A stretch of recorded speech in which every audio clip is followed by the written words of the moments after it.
Hello everyone and welcome to today's webinar. My name is Rachel Klein and I will be your presenter. Today we are going to be talking about the security section of the Church Windows program. So attached to this webinar, you should see in your chat section, is the security PDF document that I attached to this. This is from our help files in Church Windows. So on your opening screen of Church Windows, there's a little help button here with a question mark. If you go in there, you can search security and you'll be able to find all this information there as well. Okay, so today we're going to be talking about security. So within Church Windows, you can set up different users, and those different users can then have ability to access everything or only access certain areas of the software that you deem fit they need to see. Okay, now with that being said, every single person who is going to be working in this software should have their own username. Okay, so a lot of times I'll talk to people and they'll have a username that's just called like treasurer, and then that is shared with several people. We really don't recommend doing that. We really recommend everyone have their own login with their specific name.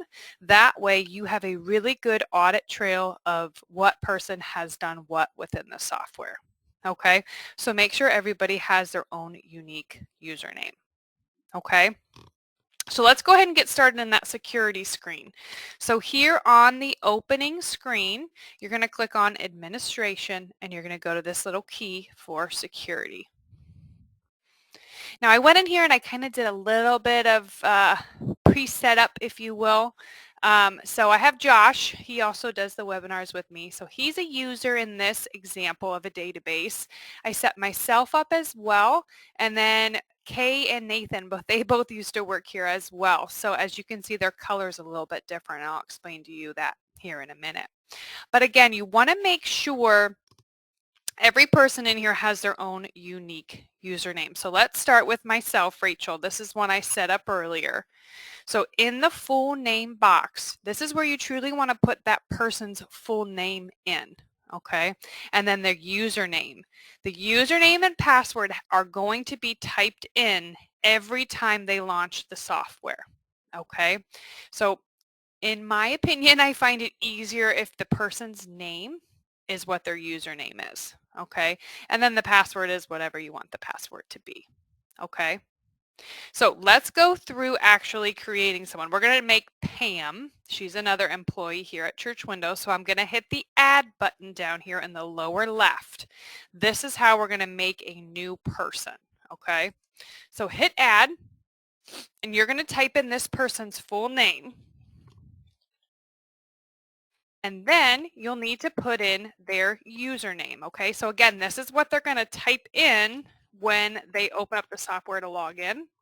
And then the password.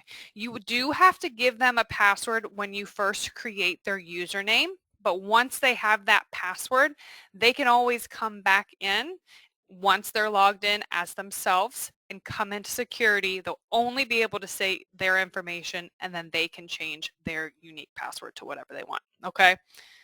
So I'm just going to type in a quick password here. Now, a new feature we had put in a couple of versions ago is this little eyeball. So if you want to see what you've typed in to make sure you typed it in correctly, you can hit the little eyeball button and that will show you what the password is just to verify. Now, usernames are not case sensitive. Below is the password. This is where it is case sensitive, okay? So make sure your password, you're setting it up case sensitive, especially if you're letting somebody know what you made as their password. You let them know what's upper and what's lowercase. Okay. Now down here, this allow user screen. Sorry, David's saying I'm still seeing the welcome screen. Oh no, hold on one second, guys. Let's say try logging out and back in.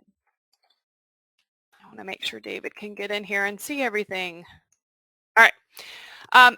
Next section. This is the allow user section.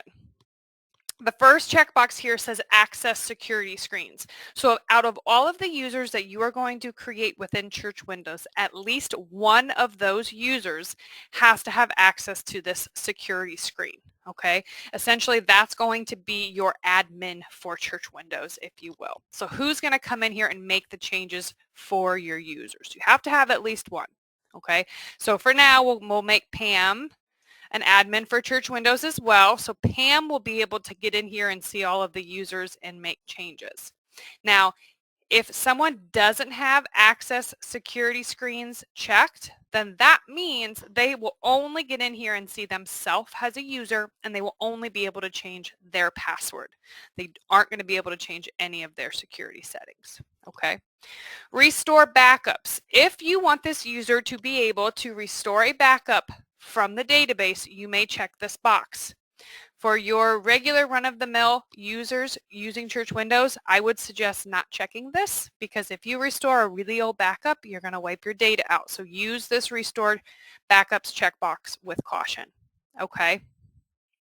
System information. This is where you would go into the administrative side, or the organization information side, I should say, of Church Windows, where you can see like the organization information again. So that's going to be church name, church address, tax ID, federal tax ID, things like that. So if you want this user to be able to go in and make changes to that, you can change the system information to full.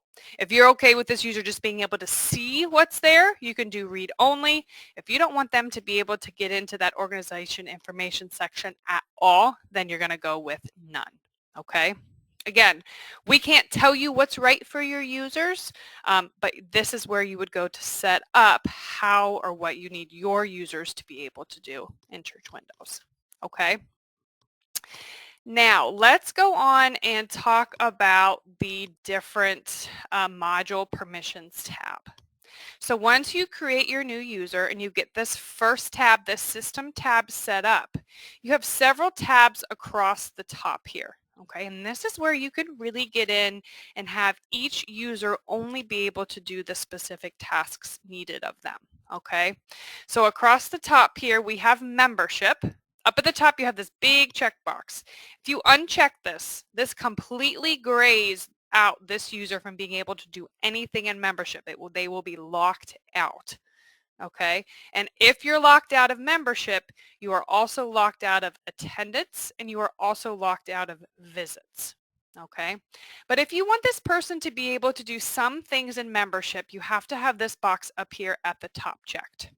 And then under membership, we're organized into two sections. We have a membership section, which includes these fields, and then you have a report section, which includes these. Okay, then you have a view column. This means that they can just see. So if that view box is checked, they can just see what's in membership. If create is checked, that means they can go in and create new records, create things in membership based on what you check here. Modify, they can make changes. Delete, pretty straightforward. They can delete things out of membership. Okay, so these columns are going to appear on every tab, and then you can specify. So a lot of times if you just want someone to be able to come in and see, you can get rid of these other check boxes. Okay, and some of them are going to be tied together. But this is where you go in and you really specify what someone can and cannot do in the software. Okay, down here at the bottom, you have some more generic topics, if you will. So do you want this person to be able to make mass edit changes in your database? That can be a huge change in the software. So you might want to use mass edit occasionally for people, or people who are very well versed in Church Windows. Transferring individuals between families, changing a family's categories, things like this. This is all up to you and how you want this user and what you want this user to be able to do or utilize in Church Windows. Okay. Up here at attendance, you can specify if you want someone to be able to view, create, modify, delete attendance, reports, and browse of attendance. And again, you can get really specific in here. Visits, same way. A lot of time visits are kept pretty private, specifically if you have a pastor or deacon is going out and visiting people, talking to them about family issues, health issues, things like that. You can take this option away from people by unchecking these boxes. Scheduler module, if you utilize that, there's not too much in here to get pretty specific on, but again, you can just keep someone out if you don't want them messing with the church calendar. Donations. Also has the view, create, modify, delete options, and then some more generic options down at the bottom. There is an option down here that says show giver names. You can specify if you want people to see names or not. So for example, if you use giver numbers, but you don't want people to see their names, you just want to enter people based on their giver number, you could uncheck that box and then people would only be able to see the giver numbers for, say, entering donations. They wouldn't be able to see who the name of the donor was. Okay. Accounting, same thing, lots of options. You have accounts, transactions, you have reports, and then exports. And you can get in here and you can really specify, again, what people can and can't do within that specific module. And if Pam shouldn't be in accounting at all, up at the top, you can simply uncheck that box, and then that will not allow her into accounting at all. Okay. You have a save permissions down here at the bottom. If everything looks good for Pam, you can do a save. You can do a save and close if you're done. There's also a print permission. So if you want to print out what everybody can and can't do and have a hard copy of it, you have the print permissions button down here at the bottom. Okay. Now we talked about add because we just put Pam in. Now you can also make people inactive. So that's what's going on with Kay and Nathan up here at the top. As you can see, they're in red. That means these users have been made inactive. So you aren't going to be able to delete a user. Okay, because again, the software keeps an audit trail of what people have done in the past within the database. So you can't delete them, but you can come down here and you can make them inactive and they will no longer be able to log in to Church Windows.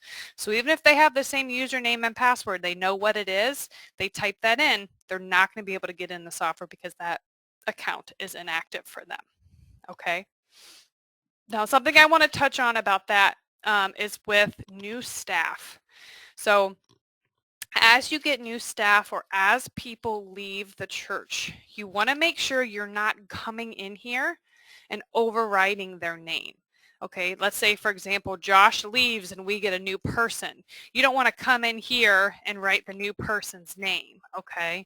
You want to actually leave Josh's information here.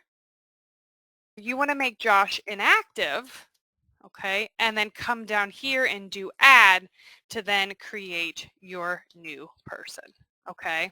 So that's really important to remember that whenever someone leaves the church, don't write over their name, but make them inactive, make a new person. That way, all of the things that that person, original person, did in the software is still unique to their name, okay? Really important piece of information there. Okay, that is everything I wanted to go over with you all today.